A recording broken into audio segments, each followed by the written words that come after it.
one of the big puzzles whenever you're like doing anything is like, what are you gonna call stuff?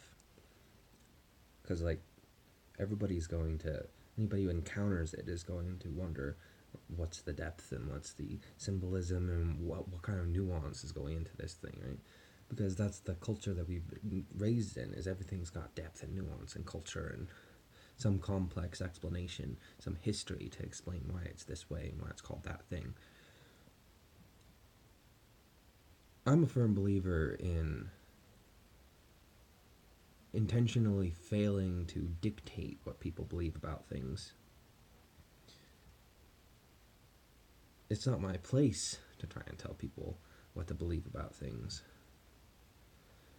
Uh, I'm calling my collection Ragged Museum for a lot of reasons, and a lot of them make a lot of sense to me. But mostly, I just think it sounds cool.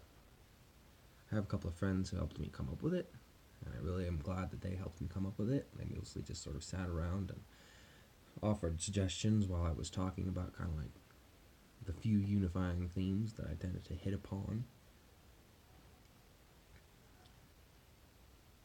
But when it came to it, the term Ragged Museum mostly sounds cool. There's lots of depth to it, there's lots of meaning behind it. Some people who have listened to me talk about stuff every now and then might understand where it's coming from just a little bit, and that's cool, that's good. And if you want to know what I've got to say about it, that's cool and that's good too. But I just think it sounds cool.